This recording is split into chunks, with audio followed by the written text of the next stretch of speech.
I always tell people there's one pool of resources, right? You don't have a separate pool that's relationship stress comes off of that pool, and your job stress, right? There's that one pool, and it's all coming off of there, right?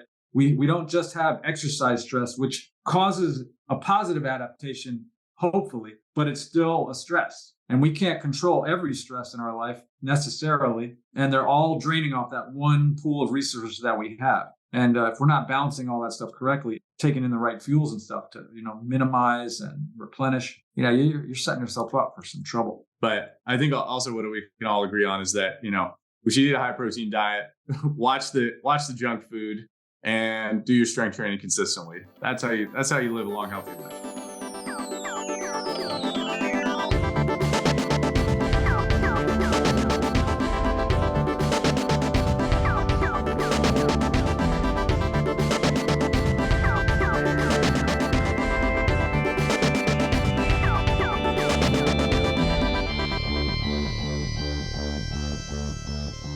We are about to launch Truth Not Trends. Truth Not Trends.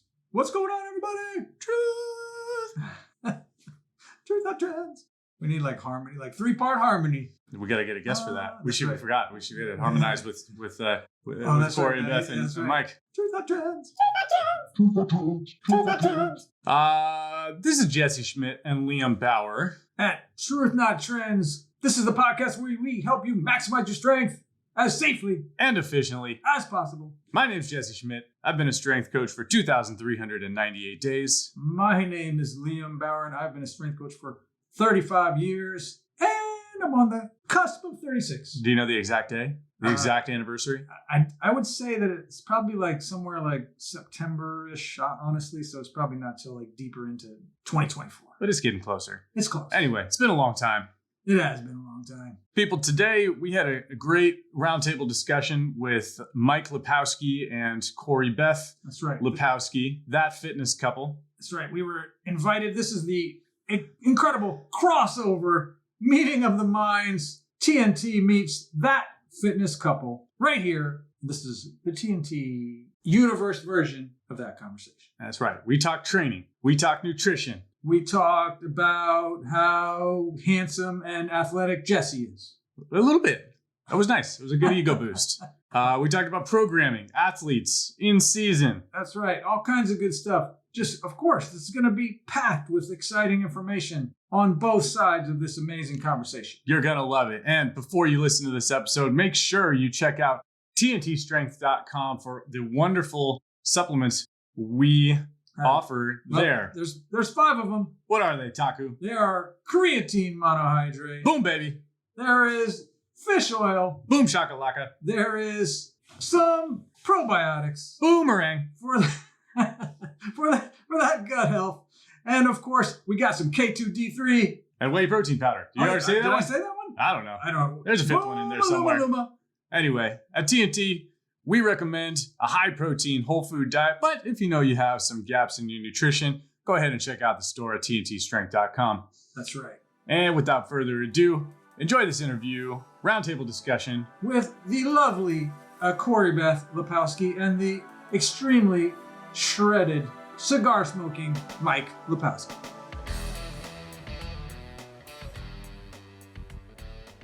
On today's show, we have 2 very special guests with us, Liam Bauer and Jesse Schmidt, the hosts of TNT Podcast and owners of TNT Strength Studio in Oakland, California. And while we think these 2 gentlemen are absolutely dynamite, the TNT stands for Truth Not Trends, and we'll be getting into a little bit of that today. In addition to being a couple of swell guys, they're 2 of our favorite people in the fitness industry, and they are always up to speed with the latest in evidence-based exercise and nutrition. We've had some amazing conversations as guests on their podcast, as well as at events that we all attended together. And we're excited to finally have them on as guests on that fitness couple. Welcome, Liam and Jesse. Booyah. Yeah. The only thing I take issue with in that intro, Mike, is it's 2 swole guys. We're not just swell. We're also swole. They are West Coast, Yeah. Not as swole as Mike. Well, he's talking about swell as in the ocean swell. He's talking about swole. Anyway. I do like the ocean swell as well. I know you do. It's awesome to have you guys. And I think you guys know how we do things around here. We always like to kick it off with a little bit of true and false just to set the tone for the conversation going forward. I'm sure we're going to go down many paths today, but let's just start with this. I'm going to take number one here.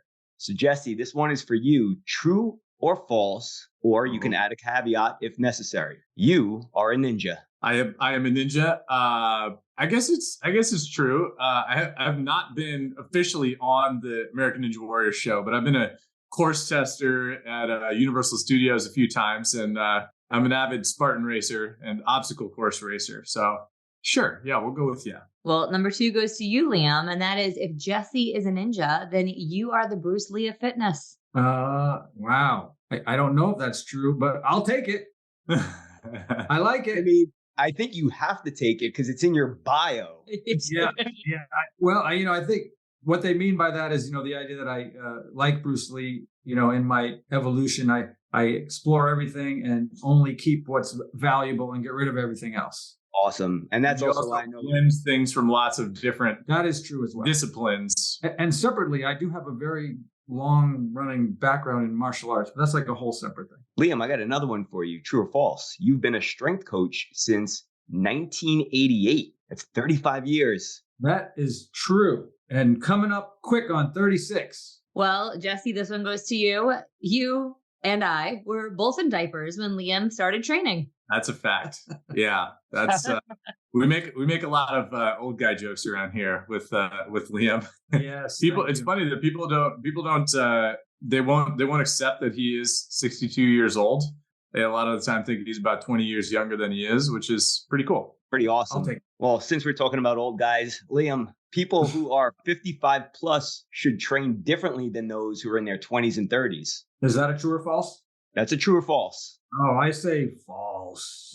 I like it. Back to you, Jesse. There's a certain amount of dietary sugar needed each day for energy. That's false. There's 0 grams of carbohydrate are required to sustain human life. When we're coaching our clients here, we basically tell everybody to eat a high protein diet and they do what they want to do with carbohydrates and fats. And some people do better with higher or lower carbs. Some people do better with higher or lower fat, but everybody needs lots of protein and nobody needs lots of sugar, really. Absolutely. Well, I think we're going to go a little bit deeper on that one. In fact, we had an awesome conversation with you guys when we were on your podcast around sugar. I wish I could remember it all because it would have been awesome to integrate here. But moving on, we'll get through our questions and we'll circle back. Liam, there is a limit on how much meat a person should eat. I say false personally. I'm sure people would take umbrage with that, but eat it until you don't want it anymore. There is a satiety mechanism, in place, so you don't really need to worry about it. And that is not the case with carbohydrates, which is a whole nother conversation. So yes, eat the protein until you are satisfied. I love that. Final true or false here, Jesse, goes to you, and that is training to momentary muscular failure is overrated. It's definitely false. Highly underrated. There are a million different rabbit holes we could go down on that one. But definitely train hard, train to failure. Make sure you're resting as much as you can, or at least for probably a couple days in between workouts, and then do it again. All right. Excuse me. All right, guys. Well, with that, it's got the meat sweats over here. Yes.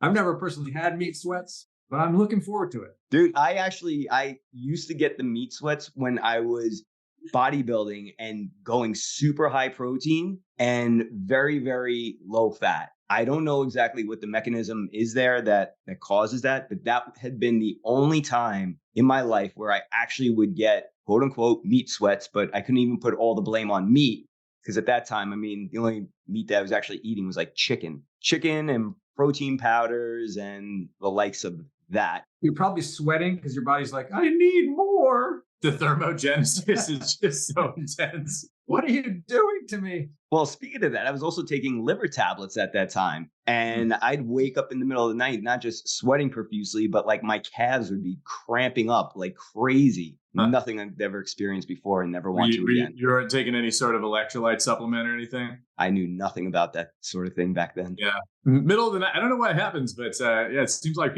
when people get cramps, a lot of the time it is in the middle of the night. Well, let's go back to the beginning and let's talk a little bit about this ninja-ness and I think even Liam, the concept of Bruce Lee. But Jesse, let's start with you. Can you give us a little bit of your background? I mean, you guys are these amazing personal trainers and so much more than that. But how did you get into all this world of Ninja Warrior? I started, let's see, going way back. I don't know. I guess this was probably like 9 years ago or something like that. I was watching American Ninja Warrior and I thought it looked fun. I thought I could do it. So I noticed that the ninjas that did the best were also rock climbers. So I started indoor rock climbing first. And then I found out that there was a Ninja Warrior gym, about 20 or 30 minutes away from my house. And so I started going there a couple times a week in addition to the rock climbing. I was still strength training. So I'm doing that stuff. And then I met Liam, and somewhere in there, I learned a little bit about high intensity training, and I changed the way I train. So I was now, doing like a hard ninja workout once a week and, lifting and rock climbing on another day. And yeah, I went and I was a course tester at Universal Studios. That was good. I was like within a hair of being on the show, I think, because I got a call from producers one year, but they decided they didn't want me, I guess. And so that was that. I've done a lot of gym competitions and had fun with it. And my main thing now is Spartan races. I do a handful of Spartan races every year, which are obstacle course races where you run a quarter of a mile and then you jump over a wall and then you run some more and then you lift a heavy boulder or, it's a lot of lifting heavy things and running. Speaking of cramping, I cramped up in a race for the first time ever because I was running the most recent race. It was in 90-degree heat and it was a 15-mile race. I was good until the sun came out because I started early. And about mile 10, my quads cramped up, which has never happened to me in my life. It was crazy. But I should have brought some extra electrolyte powder with me because I was cramping up. And but I finished the race and I actually still finished like in the top 10% of finishers. So had a good time. But yeah, that's my main thing now is just, our normal high intensity training. And I run a 10K once a week and run a Spartan race every few months. Do you have Liam train you? Like when you guys are training in studio, you guys train each other? Oh, yeah. So what does that look like for you? Like, what is your workout program? Since you are doing all this other activity, where does the resistance training fit in? And, for our audience, they don't know this, but, you guys and us, we train very similar, if not the same. And I would love for you to just give your perspective on how your training fits into being someone who is partaking in these, competitive athletic events. Yeah, I mean, we at TNT in our business, we recommend that people train 2 times per week with a couple days of rest in between. Typically, it's a full body workout. And we train the same way as we recommend that our clients train. Right now, I don't know, I've been on a weird program. So I'm training once a week right now. On Fridays, I run a 10K.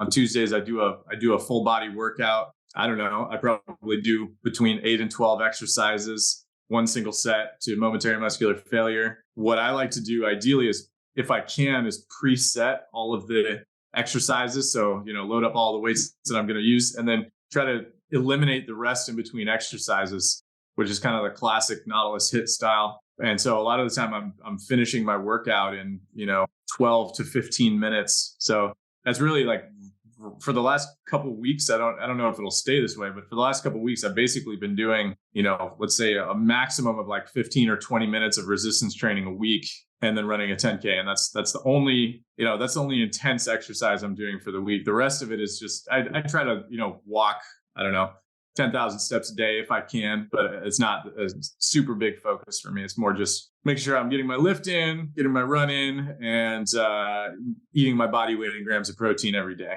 Liam, are you tracking what he's doing in these workouts? Yes. Yeah. So I've been, I create the workouts usually ahead of time. I mean, the reality is we have a whole software system and I pre-create a huge menu of workouts. So like probably most of the workouts in there were created by me, and there's like hundreds. I don't know how many are in there, but I set the workouts up ahead of time, and our schedule is such at the moment that at the time that in days that we're set up to work out to do Jesse's strength training, there's nobody else in the gym. So as he said, we can preset the machines. I have everything tracked meticulously like we do with our clients, so I already know what his best efforts are on each exercise, and then I'm selecting the order. These days, unless he wants something special, like I'll let him request. If he wants to focus on a certain thing. Like some days he goes, hey, I really want to hit my arms or whatever. So like I'll build a routine that sort of emphasizes that, but they're always full body routines. We do neck stuff, we do low back stuff, we do ab stuff, a little bit of everything. We'll change the order, the sequence, sometimes rep cadences, right? All those little things that you guys are very familiar with. But the basic structure stays the same. Lately, I'd say we've been averaging 10 sets per workout. And again, just varying. They're very hard. Jesse's a super hard worker. He takes very little rest between sets. He always gives it his best effort. And the only time he takes to rest is the time it takes him to walk to the next machine. And there's nobody in the way, right? We're not a commercial gym. There's no chance of interference. So as we say, the workouts are super brief. And it's worth noting, like, even over the years, like when we were working commercial gyms and stuff, this has been going on for a while now. I mean, imagine for the listeners, right? He runs one 10K run a week, right? That's it. One time a week, he runs 10K at a good pace, right? When he challenges him, he tries to push himself. He's lifting one time a week on average, and he's placing in the top percentage of these races, right? And this has been true of Jesse for a long time. Like, I remember they did this stair climb thing, these buildings, right? Like, where you have to climb as fast as you can, 30 floors or 50 floors or whatever. 48 floors. So 48 floors. Again, he was strength training very minimally, zero cardio, quote unquote, right? And he's like coming in the top, right? And there's these people that spend months like preparing, like, I got to get ready for the stair climb. And they probably build these elaborate programs for themselves, right? Meanwhile, he's strength training once a week and doing zero cardio, and he still comes in the top like 5 people or whatever. And this is happening all the time. People overtrain in every sport, right? Now, keep in mind, he's not winning these races, right? But he is like in these top, but he's in these top percentages training what most people would think is highly inadequate, right? So with a little more focus, there's no doubt that he could like push up to the edge, right? And he's, this would seem like nothing to the average person who thinks they need to be in the gym, 6 times a week or whatever. And they got to run and they got to stretch and they got to do their pre thing and they got to do their post thing and they got a dynamic warm up and foam roll for half an hour. They would literally be working out like 3 hours a day if you follow those plans. Well, I think it speaks a lot, though, to how effective doing the training properly can be for the average individual, right? And sorry, Jesse, I don't mean to put you in the bucket of being average, but the fact that, though, you're no genetic marvel. I mean, none of us here are, right? Like, none of us here are a genetic marvel, and yet everybody here has been able to achieve a pretty significant level of health, of fitness, with extremely minimal time commitment when all things are considered. And so I just love the fact that, again, practice what you preach, right? You're competing at the highest level and you're performing really well. And yet here you are putting forth maybe an hour total of exercise per week. Yeah, and not only that, but it's probably an hour and a half, because running the 10K takes 50 to 60 minutes. Sometimes it's a little farther than that.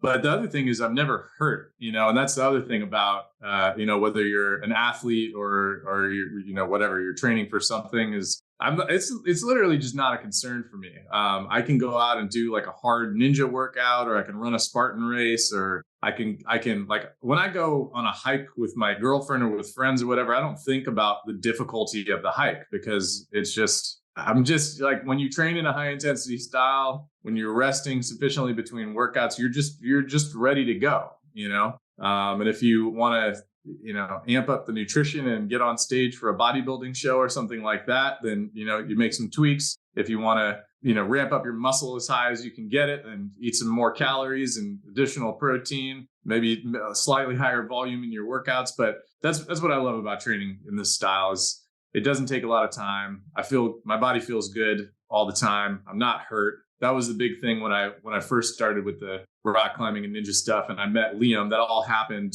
around the same time, and I was injured. I had these nagging injuries, like any athlete or runner does. I was wearing one of those like elbow sleeves because I had probably what was like elbow tendonitis or something like that, and it was just from overuse because I was lifting 4 times a week and doing ninja stuff a couple times a week and rock climbing a couple times a week. And it was just way too much intense activity. So I dropped the frequency of that activity down and I brought up the intensity, and the injuries went away and they've never come back. So to me, that's just glaringly obvious evidence that this style of training is superior to what I was doing before. Well, I think for Jesse, and I'm going to speak for myself too, like, thank God we found you guys to totally transform the way that we train. What I want to know for Liam is, has your philosophy of training changed or been altered over the last almost 4 decades, which I just want to say is so impressive. And also too, let me just throw this in.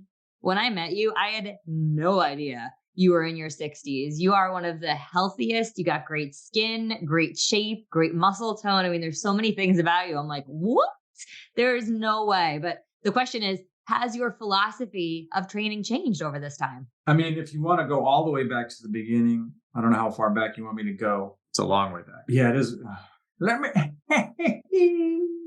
me see if I can get back there. When I first started, like most people, when I was introduced to strength training, I knew nothing about it. I read them. I started reading the muscle magazines. I did all the things that so many people do. I was training way too much. I think I was training like in the very beginning. I think I was doing calisthenics in the morning and the evening and lifting in the afternoon. So I was working like 3 times a day, basically 6 days a week. I went through the Arnold stuff where I trained 3 hours a day, 6 days a week in the beginning, kind of like Jesse. I was always injured. My gym bag was full of like wraps and, like something for my elbow or my wrist. I always had to wrap something up. I never thought about taking a day off or that, maybe something needed to rest, right? Just work through it. And I was not bigger and stronger, comparatively. Ironically, my very, very first job in a gym, and luckily was with a gym that was owned by Nautilus. And I was introduced to the Nautilus principles immediately upon my very first job in the fitness industry. But I didn't believe it at the time, right? Because I was reading the magazines and I kept thinking, well, the magazines don't tell me that, right? That's not what, whoever the star of the day was. Gary Stridham, I think, maybe somebody like that. If anybody can remember those names way back. Rich Gaspari, right? But I was like, that's not what those guys do, right? And here I saw what was interesting was before my eyes, the guys that looked the best, that were doing it, they all were following these Nautilus principles. And I would say, hey, this guy looks incredible. I go, hey, how often do you work out? I don't know, like, a couple times a week. I was like, what? Like, it can't be possible, right? And I had to have my own epiphanies, along the way. And part of it was I used to, quote unquote, do the advanced training, right? The bodybuilders, like the advanced stuff. And so my very first epiphany was because I would hit the wall, I'd overtrain, I'd get sick, I'd get hurt, whatever. I had this, one moment where I just thought, what if I stayed on the beginner plan, and just train my whole body 3 times a week? Because that was what Nautilus used to say, right? What I found then, though, was as I started to embrace those things, that I quickly found that for me, my whole body 3 times a week, training to failure was too much. I would overtrain. And what I started doing way back then was I would do it, but I would take 1 week off a month. And that works because I would train as hard as I could. And after about 3 weeks, it was too much. So I'd train to failure 3 times a week and then take the last week of the month off, right? And so it would build up, kind of take that break. And that worked also. But, I didn't think of not training 3 times a week, right? I just thought, because that was, everybody's preaching it, Darden, Jones. And then I started realizing like the mistakes, in my opinion, that Ellington Darden made back in the day when he would always compare like the split training versus he'd say, well, we do 3 times a week, whole body, but if it's a split, you go 6 days a week, right? Mm-hmm. And I started to think, why don't you do a split 3 times a week, right? And do the whole body. The whole body actually only gets hit once, but Darden never did that back in his old days, right? And so I said, try comparing that. It would probably be just as good or better, right? But anyway, yeah, the short answer, because I'm not good at short answers, is that yes, it's evolved tremendously. And I pulled influences going back to that Bruce Lee thing from all kinds of coaches. I mean, not to speak of blasphemy, but things from CrossFit, things from other guys who I admire, like JC Santana. I don't know if you guys are familiar with him, out of IHP in Florida. He has a place called the Institute of Human Performance. He's one of the best coaches in the world as far as I'm concerned. Definitely not a hit guy. Incredible, brilliant, prolific, very successful. He trains lots of very high-end athletes. He's had a huge influence on my training philosophy.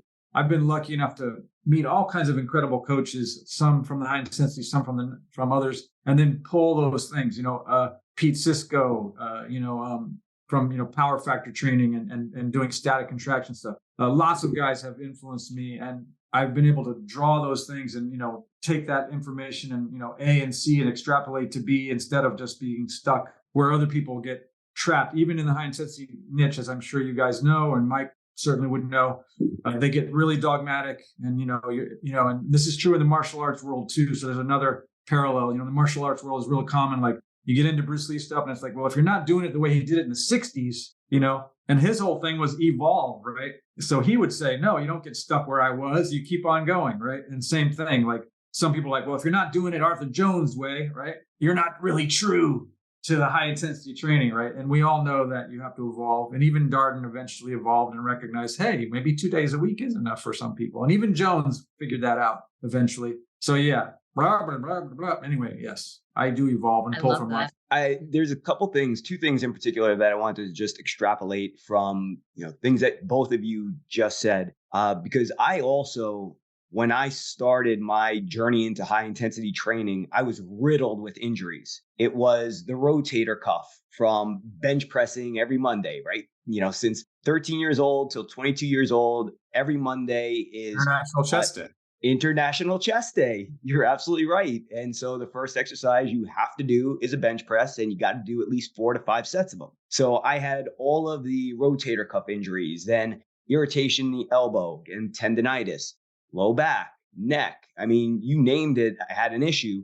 And one of the first things that I realized was by cutting back my frequency of training, not training every single day, and allowing my body more time to recover. I mean, that was one of the first things that I noticed. The back pain going away. The shoulder's no longer an issue. Elbow, never even knew there was a problem. In fact, today, at 46, I forget all the injuries that I had at 26. It's insane to think that making that shift. And for a lot of people, the struggle, and I'm sure you guys could probably speak to this too. And I know Corey Beth can as well, even though she was a cardio queen, she was in the gym frequently. And there is that mental shift that you have to make, that everything's not going to fall apart because I'm not in the gym 5-6 days a week, because I'm not putting in the requisite 60 to 90 minutes in each workout. So, what was like that shift for you guys? Because I know for me, it was challenging, and I was very slow to finally embrace high intensity training. Yeah, well, just to latch onto that idea for a second, Mike,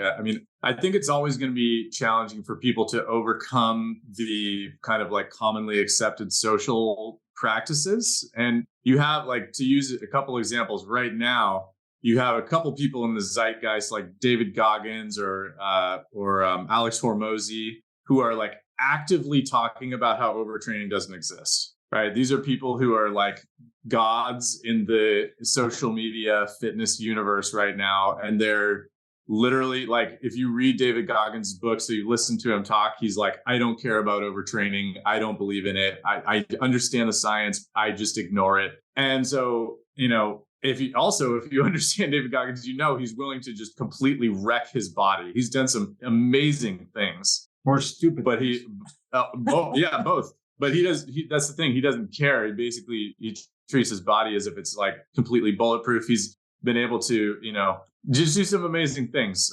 But yeah, he's riddled with injuries, as many people are. So for me, I think it just comes down to like, what are your goals? Like, do you want to push your body to the limit, no matter what the cost, or do you want to, live and be, like achieve your genetic potential for strength and like not have injuries? Because that's what I feel like I do on a regular basis. Maybe there's a little bit more I could like eke out, if I increase the volume, a little bit. And like, maybe if Liam was like screaming a little bit louder in my ear while we're training, but I feel like I'm consistently like at my best, and I'm unhurt, and I can do the things that I like to do, and I can push my limits when I want to. So I don't know, that for me is fulfilling my goals. And I won't speak for Liam. Yeah. Maybe this is a similar, or at least pieces of it are similar for you, Mike. But, I got like a lot of guys, once I got into it, and I immediately like wanted to be huge, right? I wanted to be as big as I could. And for me personally, I got to the point where I actually thought, well, I got to get on the juice, right? Like I'm not a big guy. I don't have the genes, right? Like, what can I do? And years ago, I'm not talking like 30 years ago or something, I literally sat down in a guy's apartment. All the drugs were right there on the table. I had the money in my pocket. He was telling me how to inject properly and when to do this and how to use that. he was a successful bodybuilder himself, had competed in the high levels of the MPC, won a bunch of stuff, looked great, and at the time I literally just changed my mind in that moment. Like, why am I doing this? Like what, but it wasn't for health reasons. I did a lot of research. I wasn't afraid of it like hurting me or anything. I was going to, I wasn't going to just stick a bunch of stuff. I was, talking to doctors, blood work. I try to do things intelligently. I don't just think steroids make you die or give you diseases. They're like anything, they can be used or misused or abused or used intelligently. But I just decided, like, is it, why do I want to do this? And is it that important to me? And my goals have shifted. I used to want to be huge, and and I did. I started I weighed 128 pounds. If people can imagine, when I started lifting, I was 26 years old. So I was a grown man in college. I'd never worked out. I was a soccer player. All I did was run miles and miles and miles. I didn't do any lifting. He got locked up one night, but he slipped out because he could just squeeze between the bars. Yeah. I mean, I used to, people didn't know what happened to me when I was in the shower because I kept slipping down the drain. But, when I started lifting, I put on weight quickly, like young people often do. I ate a lot. I worked hard, and I did put on 30 pounds, 40 pounds over several years. And I made it up to like 160. Which was huge, right? It's coming, like 30 pounds, and I looked bigger and stronger and all those things that come along with it. And I was also learning how to do things effectively. But these days, obviously my goals have changed. And over the years, I've decided, what I'm constantly searching for is what is the least amount I can do to still make me feel as good as possible. And, I walk around now, walking down the street, and I consciously, it dawns on me, like, I feel pretty good. I'm like moving through the world. I'm not slow. I'm not struggling. I don't feel sore or achy, or, I don't have trouble getting in and out of chairs, or, you know what I mean? He's a little persnickety, though, if you ask me. That's true. I do have those moments. I mean, that's expected. That's to be expected. He yells at the cars in the neighborhood. They're driving too fast. This isn't music. Hold on. I want to go back a second, though, to something you said, Jesse, about David Goggins, right? And some of our audience may be very well versed with who he is. He is all over the internet. I mean, if you own the internet, you should probably know who he is. He's the guy who does nothing but scream and curse at the camera and tell you that, you should run until your legs fall off. Here's the thing, though, that I find really interesting. I just happened to be reading Doug McGuff's second book on Body by Science, the one that was more of the Q&A version. Mm-hmm. And in there, they were talking about why is it today we're seeing all the old-time bodybuilders dying or in really poor health. And these were people, both men and women, who were at the pinnacle of what we would view as being healthy and fit. And we now know that with, the drug abuse, not necessarily the use, but the abuse, but also the way that they went about their training. And this is what he talked about, how when we are overtraining, mentally, you might be able to push through it like a David Goggins and just say, oh, screw it. This is all a mental test. And you can push through, but it doesn't take away from the fact that you are building up an extensive amount of oxidative stress in your body, which is first going to show up as little injuries, as well as the aches and pains that just don't seem to go away. But then later on, it really rears its head where now you're incapacitated. And for all of the training that you did, and this also touches to your point about goals, right? For all the training you did, what did it get you? Like, you were able to go online and scream and yell about how far you can take your body, but now you're broken. And then to tie into this too, because I think oxidative stress might be a good rabbit hole for us to go down, there's the nutrition piece. We talked earlier in our Q&A about sugar and do we actually need sugar? So you guys want to bat this one around a little bit. I mean, I would love to talk about oxidative stress on the body via nutrition as well as exercise. Yeah, I mean, one of the guys I mentioned previously, Pete Sisko, who was, a friend and mentor of mine over the years, he recently retired. So he's like literally pulled every single thing that was fitness related off the internet and decided to disappear. Unfortunately, he's doing some other stuff with his life. But, one thing that he said, which I always liked, was every day is kidney day. And what he meant by that is like your body doesn't get to take a day off, right? You're dealing with the byproducts of the stress, byproducts of fatigue on any given day. Like when people think, oh, I'm training chest today and back tomorrow or whatever, right? Well, you're dealing with the stress of of yesterday, today, no matter what, right? There's systemic fatigue versus localized fatigue. And this is outside of just the pure oxidative stress, right? So I always tell people there's one pool of resources, right? You don't have a separate pool that's relationship stress comes off of that pool, and your job stress, right? There's that one pool, and it's all coming off of there, right? We don't just have exercise stress, which causes a positive adaptation, hopefully, but it's still a stress, right? And we can't control every stress in our life necessarily. And they're all draining off that one pool of resources that we have. And if we're not balancing all that stuff correctly, and I guess we're going to talk about, taking in the right fuels and stuff to, minimize and replenish, you're setting yourself up for some trouble. Yeah, I think that's they're probably like Doug McGuff would be a great person. But I can't remember. Maybe he even talks about, the byproducts of, strength training or just exercise in general in terms of, like certain hormonal changes happen when we exercise. You're talking about oxidative stress, like mTOR, like a little bit of mTOR is good, but a lot of mTOR is, not as good. So when you do extrapolate that over, months and years and decades of your life, some of those things can, basically you can even have too much of a good thing, right? With exercise, some moderation is probably a good thing. As far as the, I read like the example from my life of that. I mean, I already talked about the like ninja stuff, but I also play other sports. I grew up playing baseball. I like playing basketball. And I'm a person who's always sort of had like used sports as an escape. So I think of myself as having a much more like healthy balance of things right now, because in the past, I might do something like go to 24-hour fitness and play like 3 to 4 hours of pickup basketball, which was fun because like the way it works is like you play a game, and if you win, you stay on the court, and so a new team comes on.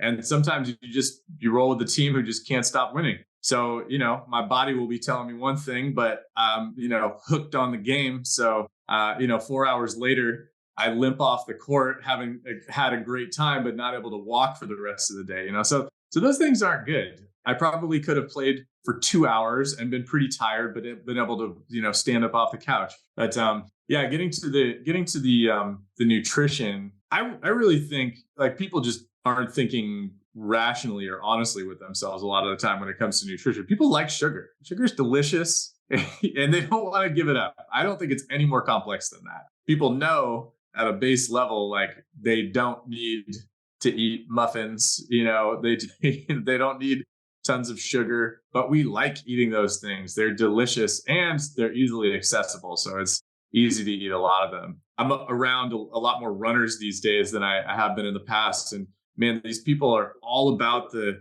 glucose gels and tablets and stuff, especially during a race. I'm like, I ran a 15-mile race and I didn't eat anything. I should have had more electrolytes, but I didn't have any goos. I didn't have anything like that. And I was totally fine. What made you capable of doing that though? Somebody's hearing that and like, well, what makes Jesse different? Is he just special? Like, what is it about your nutrition that allowed for that? Yeah, I just think people like way overthink this stuff. I don't change my nutrition for a race at all. Like I might think about the amount of calories that I ingest immediately before the race because I don't want to feel like over full and feel heavy when I'm running. And I also don't want to be like, hungry while I'm running. Fact is, if I run 15 miles, I'm now putting myself in about a 1,500 calorie deficit. So I did go to In-N-Out and have myself a 6x6 after that race because I was hungry afterwards. Fine. But during the race, I'm locked in. I'm totally fine. But I mean, like, they may not have the benefit of knowing what a 6x6 is. A 6x6 is 6 patties and 6 slices of cheese. So I probably ate about, a pound and a half of meat with no buns or nothing. We're talking just meat. Yeah. Yeah. We have a burger joint around here called In-N-Out Burger. I don't know if you guys are familiar with that. It's a big like West Coast chain. Yeah. And they have a secret menu and there's all these things you can order, and you can order what they call protein style. And, there's no buns. It's just meat. And there's all these different versions of it that you can order. That's basically just meat and cheese and how many of each you get. But you get unlimited. You can literally order as big of one as you want and they will make it for you. So 100 by 100. Yeah, it's pretty crazy.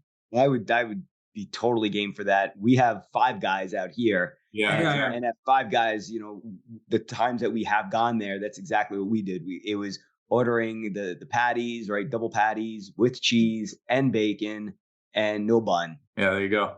So yeah, I mean, my nutrition on a daily, I'm kind of a robot. Like I don't get bored eating the same things over and over because I love the things that I eat. So I eat about I like almost every day for breakfast. I have two like stock breakfasts I go to. One is Greek yogurt with a little bit of fruit and cinnamon and honey in it. So I am getting some carbs, but it's not because like it's just because I like it. It's not for any like health reason, really. I just like putting some cherries in my Greek yogurt. But I get almost 50 grams of protein from my breakfast. And then lunch tends to be, because I'm like doing a lean thing these days, tends to be like egg whites, a little bacon, and some like, I don't know, chicken or sausage or steak or something mixed in there, like kind of like an egg white stir fry, maybe some veggies in there if my girlfriend forces me to. But might have to talk about your relationship if she's forcing you to have vegetables. I'm just saying that wouldn't go over well in this household. My ex was a vegetarian. That didn't go down too well because my diet's like 90% meat. So that's why she's your ex. Exactly. Yeah. So no, my girlfriend likes eating a lot of meat, but she does try to pepper in some vegetables here and there. So anyway, my diet is high protein. It's not low fat. It's not low. I would say it's, probably my daily calories are probably like 60% protein consistently, and maybe like 20 to 30% fat, 10 to 20% carbohydrates. And so when I go run a race, I don't know, my nutrition doesn't change. I feel I have great energy. I was going to say on the injury front, in this most recent race, sometimes you get to these like bottleneck spots in the race where there's like a compact trail, and there'll be bushes on each side, and I'm going fast enough that like I don't want to wait for like 5 minutes while these people take these little baby steps down the mountain. So I'd run through the bushes, and sometimes I can't see my steps. And I feel confident enough. I mean, I'm going like stupid fast. Like I might hurt myself just because I'm going so fast and I don't see where I'm stepping. But yeah, I haven't hurt myself yet. Knock on wood.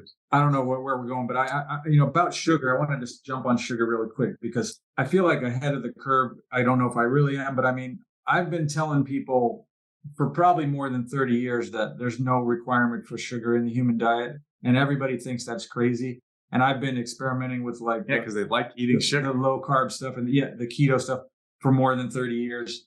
I've played with all those ideas and talked about it and written about it and experimented with it. I like to use myself always as a guinea pig on anything that I am going to recommend to my clients. I want to already done it on myself so that I literally know what to expect. I think of my body as pretty normal and average, so I feel like I can use it as an example, and that comes in handy when I'm talking to nutrition or training or whatever. I literally know exactly what they're feeling or what they might feel or what to expect based on my own experience. Now, obviously, everybody's going to be slightly varied, but we're all also a lot the same, right, in certain ways. But I've been telling people that for years, and they, of course, you get all these incredulous responses, and it's like, what do you mean? There's no requirement for sugar? I mean, I learned that so long ago. The way I look at it is I think of sugar as poison. I honestly do. I mean, I'm talking about processed sugar now, right? We know sugar, like Jesse, there's a sugar in a blueberry, right? Or an apple. I mean, I have an apple tree in my backyard, and I pull apples off of there and dip them in almond butter, and they're, pardon me, delicious. Yeah, I'm not afraid of sugar, but I try not to eat any processed sugar in my life. And we have these business networking meetings. I just came from one this morning. We have a pastry chef in our group. And every time we have a meeting, she brings all these elaborate pastries, and people are like, "Woohoo, tiramisu!" And I'm like, "I'm not eating tiramisu at 7 a.m. in the morning for breakfast. Like, what the hell are you talking about?" And I just try to think of sugar as this hormonal roller coaster. I think of sugar as poison. That's how I see it in my mind, and that's how I engage with it. And it's hard to get people to recognize that. The other side of this thing is no one will give up those things that are making them sick, right? We all know this. I've seen it 1,000 times in my career. Someone comes to me with fibromyalgia or other inflammatory responses going on in their body, and I go, if you gave up bread and a couple things, you will probably be pain-free or feel so much better. And they just literally, they can't give up. They choose the pain, right? over giving up the bread. I've never been able to understand it, right? We're not judgy. We don't push things on people, but inside, it doesn't compute for me that people won't let go of those things. Interesting, because Corey Beth brought up a point yesterday in an episode that we had recorded, which was, when people are going through difficult challenges in their life, big life events, it's always interesting that they will give up the thing that keeps them feeling good and vibrant, their exercise program, the way that they're eating, and now make this shift over to inactivity and eating stuff, as you said, poison, because they think that is going to, that's what's needed for this period in time. Like, I don't need the exercise right now. I need to focus on this thing that I'm doing. Or it's that I'm too busy and I'm too stressed, so I got to give up the exercise. And in lieu of the exercise, they will go down this pathway of eating easy things, accessible things. And, they end up 5 times worse than if they had just continued on with what was actually serving them. Hey, what are those guys doing here? Whenever I feel like I'm stalling out on my bench press, I know I need a new strength curve. Whether you're stalling out on the road or stalling out in the gym, you need something with great engineering. That's right. And So look for the pendulum. Pendulum. Not just your average strength machines. No, they have smooth strength curves. Amazing rigidity. And did we mention the engineering's fantastic? That's right. Not to mention, they come in cool colors. Like red. And silver. Well, that was kind of weird. What was that all about? Back to the interview. I bet you guys, I was telling these guys about this book I just finished. I bet you guys would enjoy it. It's called The Big Leap. And it's by this author. His name's Gay Hendricks. And he talks about something called the upper limit problem. And so we're getting sort of away from the science of training and more into like people coaching. But, essentially he contends that people have this sort of like artificial like upper limit for how happy they should be in their life. And I kind of agree, right? We have these self-defeating behaviors that we employ consciously or unconsciously. So like Liam's talking about this example of a person who's like in pain and somebody offers a solution that, like has proven to be effective. And they're like, nope, and there's what's that old, it's like Heraclitus is like, before you cure a patient, make sure they're willing to give up the thing that's making them sick. Exactly. So, people just, I think this is bordering on like philosophical, but I just think that people, for whatever reason, people are flawed human beings and often they're just not willing to give up the thing that's making them miserable or unhealthy or maybe they're not even miserable. Maybe they're all right? Maybe their things are just fine, but they're unwilling to give up the thing that could make them great, Yeah, 2 quick little things just pop in my head culturally, I guess. One is, my roommate, partner, whatever, came home the other day, had a bad day, was very unhappy, and said, "I'm eating ice cream for dinner," right? And I was like, "Okay, right, you do what you got to do." But what was interesting is I mentioned that to a client, a female client, and like I go, "She had ice cream for dinner last night," and she immediately was like, "She must have been having a bad day," right? Like it's like part of culture, right? Like bad day, ice cream, peanut butter, whatever, like overeat, crappy stuff, right? Like it's just like so accepted, right? You can think of it a sitcom, and any right, some character in the show comes home, bad day, ice cream, big spoon, right? It's just like built in. That's salting the wound. Yeah, it's trippy. But the other thing is, I've for years of my career, I've designed nutrition plans for people and helped them. And I had a guy years ago, I remember, and he was struggling with all these things. And so I said, I'm going to make you a plan, and all you have to do is follow the plan, right? I said, I'm going to decide everything, and you just do it. So one of the things on the plan was a turkey sandwich, right? You're going to eat a turkey sandwich. So then he comes back and he goes, I tried to make a turkey sandwich. I ate the whole loaf of bread. I was like, he was incapable of not eating an entire loaf of bread so I said, okay, you know what you're going to do? You're going to go to the store and you're going to buy a pre-made turkey sandwich, right? Don't keep any bread in the house, But it's like literally someone can't even stop himself from eating a whole loaf of bread, right? We run into these things all the time, and people act as if it's completely outside of their locus of control, right? They just, I don't want to sound mean, but I feel like that's about right.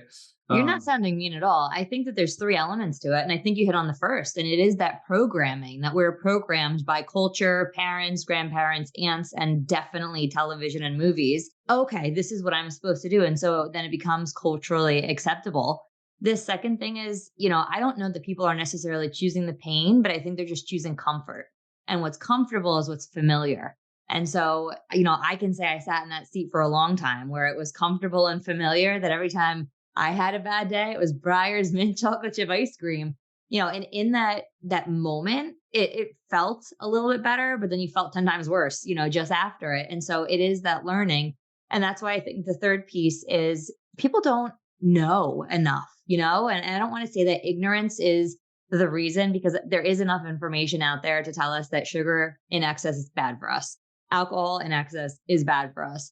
But I still think that people maybe just aren't as educated on the negative impacts of sugar. And so I hope that our listeners really, and yours too, appreciate this conversation, because if we knew what it was doing for us, that for me was the biggest, change maker, is understanding like, oh my gosh, it's drying out my skin. It's giving me more wrinkles. It's, compromising my immune system, my body's ability to recover from a workout, more inflammation. Oh my gosh, I got to rethink this. And it helped me to make those hard decisions, even though it didn't happen all at once. People don't understand that.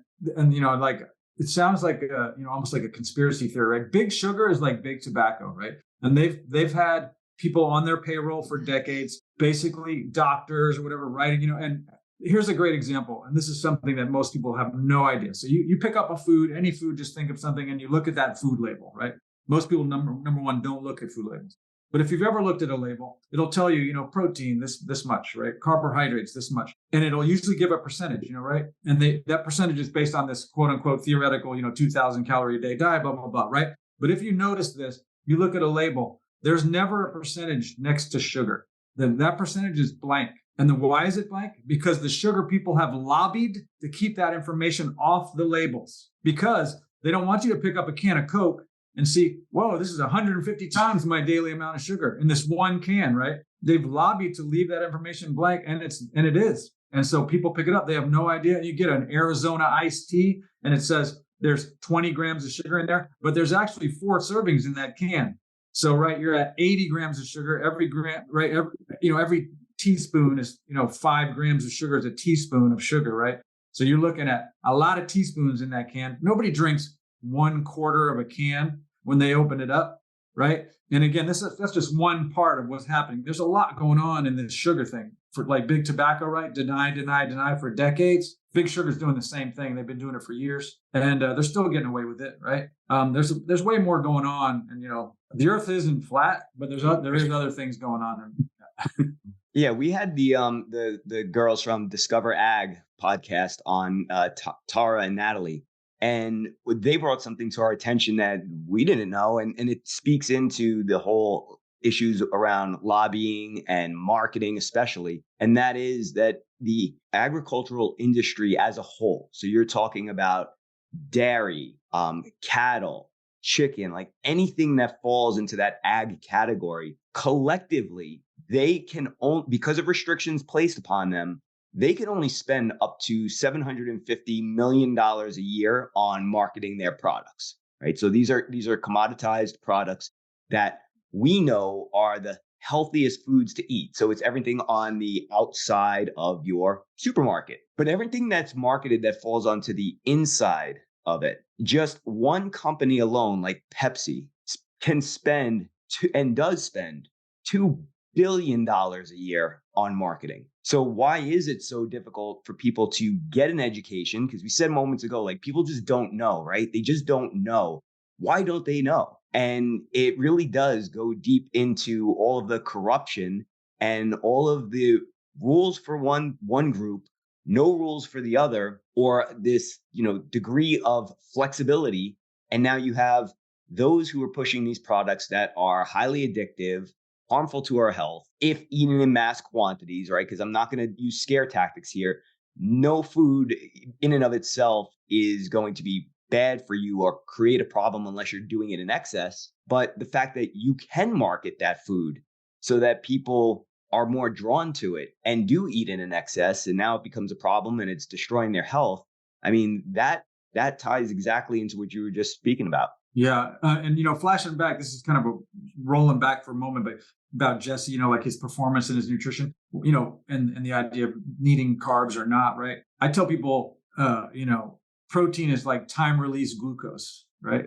Like our body can manufacture sugar if it thinks it needs it. It's an incredible machine, right? It can turn protein into sugar. It can turn fat into sugar, but it cannot turn fat or sugar into protein. Protein must come from an exogenous source, right? It is the most important. That's why it has pro in the word, right? Check the Greek root of the word. It means first importance, right? Protein. It's number one. And there's a reason why we preach it, but it's also the truth, right? The Greeks already knew it, right? They gave it that name a long time ago. Okay, so they already figured it out. I think it's important that we be responsible with our language around when we talk about something like sugar, because I agree. Like, and my personal story is, as I was telling a client the other night who wants to lose 100 pounds, I said, I've never been obese. I've never needed to lose 100 pounds of body fat, but I have felt uncomfortable in my body because when I was in middle school, I had eczema so bad I looked like I had permanent poison oak on my arms. And I was so embarrassed for my classmates to see that I wore long sleeves every single day for 3 years in middle school and into high school, right? It didn't matter if it was 100 degrees out, I was wearing long sleeves. I was so embarrassed. I didn't want to have to deal with people asking me about it. And it wasn't really until I improved my nutrition that those things improved for me. So for me, that was limiting gluten and limiting sugar specifically. And my dental health improved, my skin health improved, my digestive health improved, all kinds of things, right? So for me, that made a big difference. I think we need to be careful around, there are buzzwords that people like to throw around in the, fitness industry, like even medical doctors will use them, like poisons or toxins. I think we need to be careful of those because poisons and toxins, they will kill you instantly, even in very small doses, right? And that's the tricky thing about sugar is that it might not kill you, right? But it is slowly going to unravel your health. So I think we're all on the same page about that. There's another guy who's really interesting out there. He's a psychiatrist, Dr. Chris Palmer, and he wrote a book called Brain Energy. And he has a fascinating theory that, essentially, if you lined up, 100 different people and gave them the same nutrition, they would each have that nutrition expressed. So let's say we overfed 100 different people with sugar. That overfeeding with sugar might express itself in different ways, right? So one person might become obese. One person might develop dementia, right? And it sort of expresses itself or could express itself in different ways. And so that's the really tricky thing around this stuff is like, we can't say for certain because our genetics are expressed differently how, taking in too much sugar is going to affect me or is going to affect Liam. Like for me, my skin gets bad, right? For somebody else, they get fatter. For another person, their cognitive ability declines. But I think also what we can all agree on is that, we should eat a high protein diet, watch the junk food, and do your strength training consistently. That's how you live a long, healthy life. Love that you said that. I have a lot of mom friends, and the most interesting thing to me is seeing people that have one kid that's heavier and one kid that's very slim. Yep. And she's so concerned about feeding sugar to the heavy one. And I'm like, you should be so concerned feeding excess sugar to both of them because of the way it expresses itself. Even though the thin kid is not getting heavy, there are so many other internal factors and things that go on there. So I appreciate you saying that. And I wish more people could just grab a hold of what you said. Well, and send them the book. Yeah, I mean, humans are expressed on this huge continuum, right? And that's every single possible thing that you can imagine is expressed on that continuum, right? Whether it's height or intelligence or, bone structures and skin color and eye color and everything, like it's all on there, right? And it's a giant, and there's every possible variation and many that you have never even thought of are on that continuum, right? But it's the same thing with strength training. We talk, I tell people all the time, if we take 100 people and put them on the exact same workout, we're going to get 100 different outcomes, right? I am willing to bet all of them will get stronger. right? But some will look very muscular, as we know, some will not, some will look hardly different at all. It's going to express itself based on that continuum, right? Whether it's 100 women, 100 men, it doesn't matter, right?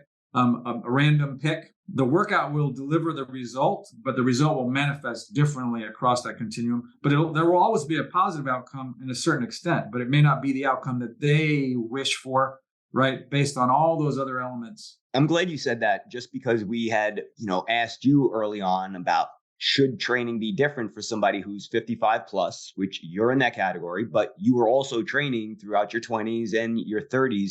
And does exercise really need to be that different for either of those different age groups? And, you said that it's false, that they shouldn't train differently. And we would agree with you. But I think that what you just mentioned is the reason why, is that regardless of the exercise program that's being employed, there's no magic program, there's no magic bullet. And we just know that some people are going to be hyper responders when it comes to resistance training. Some are going to be hypo responders when it comes to, but everybody does respond, period, end of story, which should be very encouraging to anyone out there, that we've already talked about the fact that you could train 3 times a week for just 3 weeks out of the month and see significant improvements, or you can train as little as once a week for 12 to 15 minutes like Jesse's doing right now and still compete at a very high level. The fact of the matter is that we need to first just be resistance training. That's number one. And then number two, it does need to be employed in a way that is going to be intense enough to deliver the proper response. The fact is that exercise, for all that we like to put it on a pedestal for, it's just a stimulus, people. That's all it is. It is literally providing a stimulus that's telling your body, adapt. Please make a change, and preferably a change where I'm building more muscle or getting stronger or improving my conditioning. And then just to circle back to about hormones, I mean, with every muscle contraction, we're releasing myokines and the effect that it's having on our mental health, as well as the health of our organs. So there is like a billion different ways that we could go with this. But I think the general point at the end of the day is it's like train hard at any age, right? And the earlier you start, the better. But we are now seeing tons of research that even people 85 plus are making improvements in their strength. I don't know if did you guys see that recent study? We have a guy right now who joined us at 89 years old, never worked out in his entire life. He's a brain guy, right? He spent his entire life working as a teacher in college. He's a virologist. He's like a high level guy. He's got a book that's coming out in his like 18th installment or something. He just retired in the last year or so. Turned 90. He's now 90. He's our oldest client at 90. He had never worked out in his entire life. It's taken a little coaxing along the way to get him to learn to work hard.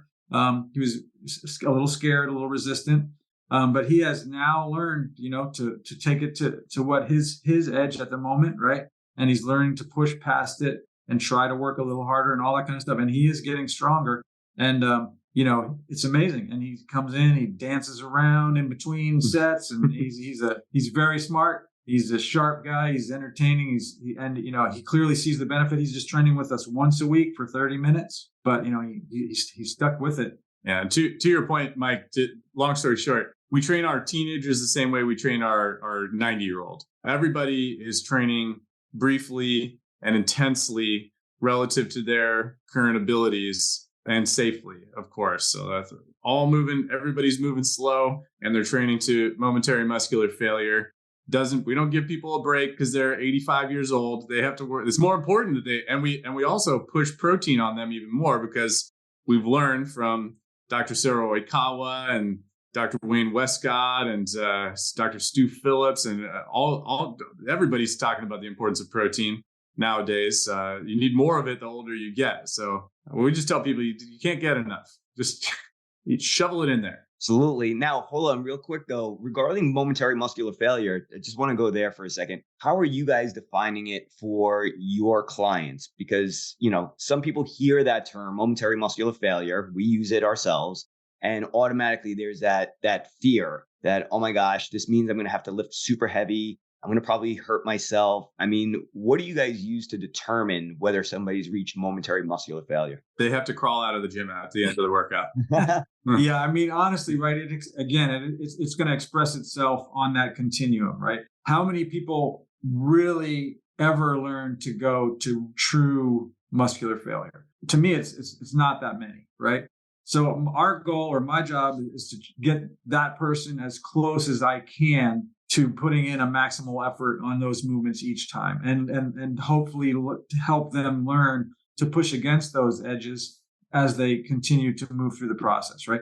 So for me, I start with what I call volitional fatigue, right? I let them sort of give up wherever they want to in the very beginning. And as you guys, become experts, you get really good at recognizing, was that really the edge or not? And as that person spends more and more time with you, you learn about them quickly. I'm super good at figuring out, how much and people always go, how did you know that I was reaching failure right then? Or, you know what I mean? Right. And you're like, I've been doing this a while. It's going to express itself very differently. Jesse's like someone he's like he can really dig, right? And you think he's done and he finds another one, right? And other people, they're giving up way before, right? So the goal for each of us is to get them to continue to get as close to that edge as possible for the person in front of you. So I don't know if that's a real answer, because there's no set way to know for a fact, right, that they didn't have another rep in there. Yeah, it's that tension that kind of drives you too, right? You're always like, you try like your life depends on it to finish that last repetition, and you don't, and so that's failure. And you should always have that question in your mind, like, maybe I could have gotten another one. And that's what drives you to work a little bit harder the next time. So yeah, I'm trying to find for each individual that's in front of me, because they're all different, how to help them reach that place where they learn to give up, to not give up, right? Like I talk about the angel and the devil on your shoulder, right? And the devil's like saying, I think it's time to put it down, right? And the angel's like, get a couple more, right? And so I want them to ignore the devil, right? And so in my mind, for myself, I used to give up, right? Oh my God, it's getting hard. Get this thing off of me, right? Like when I first started, right? It's scary, right? We all know that there's a fight or flight thing happening too, right? In these people. So for me now, I've learned when that feeling shows up, because it does show up for all of us, that's my signal that the real work is just starting, right? And now I've learned, not only do I keep going, but I don't stop until the bar or whatever stops moving, and I still push for another 5 or 10 seconds after it's completely stopped moving. I don't stop until that point. I don't just, I don't stop at some random number. It was kind of sort of hard, right? It literally has to not be moving anymore. But I not everybody will get there immediately, right? You got to ease them to that place and get them as close as you can, and hopefully keep teaching them to push against that edge, right? There's no magic number of time or seconds or weight. Could they lift lighter and get there? Yes, but it becomes inefficient. Could they get heavier and get there quicker? Yes, but then it becomes more dangerous, right? So we want to find that sweet spot, but it's going to be different. Some people will just thrive at a little longer durations, right? And they just feel better there. Some people like the shorter ones, right? I believe there's a sweet spot for every single person, every single muscle group. It's not the same. Again, part of that continuum. And then you also have the emotional, mental people, right? We have certain people, and you guys may have found this, that just cannot work with an open-ended goal, right? Like, how many should I do? As many as you can, right? That isn't going to work. So with those people, I either learning about them, let's say I'm working with you, Corey Beth, and I know, 100 pounds, I expect you to get 8 to 10 reps, right? Because I know your body really well. And I'll say, I want you to do 20. Which exercise? It doesn't matter, right? And that way you're thinking 20, right? You're thinking 20 is my goal. And I know you're never going to get it, right? But now you have a number that you're shooting for. It's not like just keep going, right? Because some people just can't handle that. Other people, I will ease them into it by doing sub-maximal sets purposely. Let's say I know your 100 pounds is going to get you, again, 8 to 12 reps on a pull down. I'm just making this stuff up. And so I'll say, okay, I want you to do 5, right? And stop. And then I'll let you kind of regroup.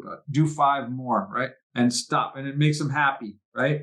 And I go, now I want you to do 5 plus, meaning do 5 and then see how many more you can do after 5. And I don't care what that number is, right? But that gives them this feeling like I accomplished something, right? I did those 2 sets of 5 and I'm feeling good about it. And now I got another set of 5 because I know they're going to get 5, right? And then I want them to go for the plus. And I don't care what that is. I got 6. I got 7. I got 8. I almost got 9. Awesome. Good job, right? So mentally feels like a bonus. Yeah. It's like extra credit rather than like I'm a failure. Yeah, right. Because some of them, they just can't. If you just go, hey, do as many as you can, they give up real quick, right? It gets kind of hard. Panic mode, and it's done, right? And then they put it down and they go, crap, I'm sure I could have done a bunch more. And I go, well, so it's just ways I tweak it, right? And it's varied on the person in front of me. But I'm still I'm trying to get them to work to failure, but I got to change the terminology. I got to change how it looks or how it, right? Still trying to get them there. It's beautiful. That's the benefit of a coach, to go in and doing that by yourself. You'll never be able to do that. And that's why I think it's so powerful to have a partner, a buddy, somebody that you do work out with. Let's dive into our final question that we did not yet hit. And that is meat. How much meat should a person eat? Well, the first thing to say about meat is it's what's for dinner. That's right. Always. And lunch.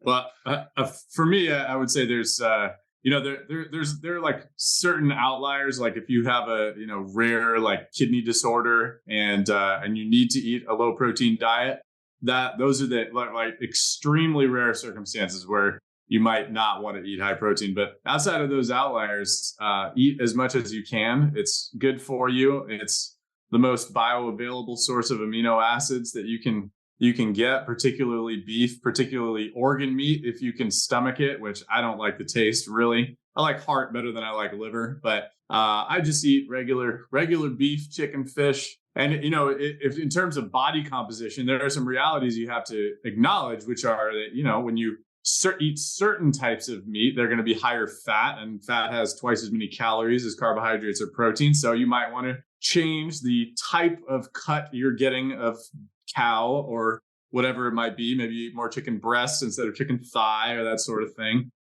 because you're trying to keep your calories in a particular range. But outside of those considerations, I have no limit on the amount of meat I eat. Are you guys, since you're on the East Coast, are you familiar with that tick-borne illness that causes you to be allergic to meat? Yeah, we recently heard about it. It's the Texas Long something. Yeah, Yeah. I actually have 2 friends that both have contracted that disease from tick bites, and they literally cannot eat red meat anymore. Basically, what happens? It almost causes you to have an anaphylactic response. It can manifest really badly, and I don't know what the chemistry is that's going on, but it's mammal meat. So and ironically, this one buddy of mine, he never liked to eat seafood, and now he only eats fish because he cannot eat red meat anymore. And so he lives on the Long Island Sound. He goes out and fishes and catches his own fish, which is great. He can't eat red meat anymore forever, and like that is terrifying.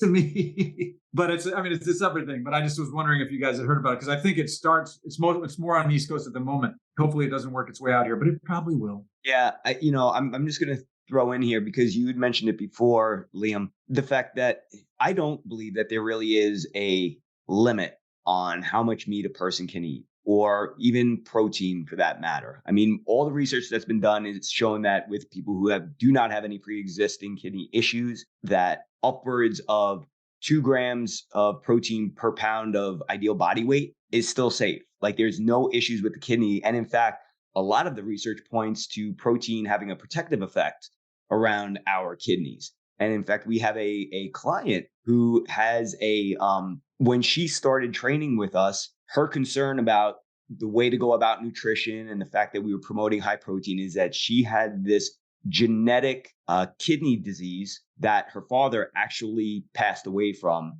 at a relatively young age. I mean, he was about around 58 or so, and now here she is. She just entered her 50s and had a lot of concern about this. And so I gave her the option, but I said, this is, if it were me, if it were my health, knowing what I know about the research, this is what I would do. And she decided that, you know what, I'm going to give it a try. And because it was working in terms of her fat loss, she was happy but concerned. She just went to see her the kidney specialist just last week, and she's like, he was thrilled because I've dropped 20 pounds, and although he did find some protein in my urine, he was not concerned that it had anything to do with the diet. This was something that was completely unrelated to the nutrition. And even he had told her that none of the research really shows that there are any issues related to high protein intake being an issue with kidney disease. So it was just really interesting, to get that perspective from somebody who is living it and is consuming a much higher, I'm talking 3 times more protein than she was eating previously. Well, and I just want to say, this is not medical advice, No. nor should it be construed as medical advice. This was a client that, as a woman, right? I'm like, oh my gosh, I'm concerned for her. But when she made that choice, we were really blown away, because that is always like our first inkling is like, oh, this is what doctors are telling us and what science says. But this kind of like carnivore flipped nutrition on its head for me personally. Her story really made me wonder a lot. And I love that you've dug into some of the research, because this is brand new to us, to understand what happened for her. And I wonder how many other people it could help, The thing that I feel, and that I'm from my own exploration of this stuff is that, there's the protein leverage theory, right? You guys are hearing about there's all kinds of things. But the reality is that I think that it's going to be mostly beneficial, right? To increase that protein intake. There's almost no downside to it. Assuming a normal, healthy, functioning body. And they're not to go down a major rabbit hole, this the whole SECO thing. No matter how much people hold on to that concept, it just isn't true, right? That a calorie is a calorie, right? It just does not hold up in the human body for many, many reasons. Like there obviously total calories do have an impact on things that are going on. But there's just too much other stuff happening with hormone responses, with, all kinds of things. And, this is shown when you eat the same amount of calories, but you tip towards protein or you tip towards carbs, there's different outcomes in body composition, all kinds of things. So favoring protein is going to be the winning choice 99% of the time. And again, it's another thing where people struggle. Like, I'm sure you guys hear this, but every single day in our practice, when we make our protein recommendations, no one ever goes, that sounds reasonable. They all go, oh my God, that sounds like way too much. How could I possibly eat, 120 grams of protein or whatever? That sounds like a lot. Or they go, oh, I'm already getting it, right? I know I am. I go, really? Tell me a little bit about what you're eating. And then it's like, there's no protein in there, right? They'll go like, oh, I had an egg. I have a happy, positive, 1 egg is 6 grams of protein. Yeah, I had an egg. I'm like, good for you. I have an optimistic story here because, I agree with that people are often shocked about our recommendations for protein. But we recently brought on a client who's a referral from his wife, who was already a client with us.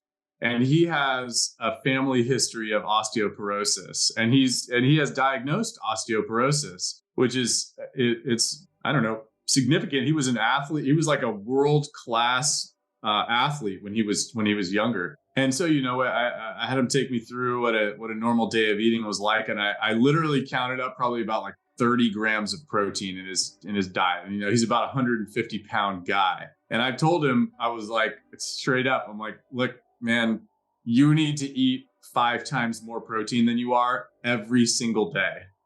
And with your osteoporosis diagnosis, you probably need more than that even. And he's also an older man. He's around 70. So I'm like, look, seriously, this is like the stakes are real here.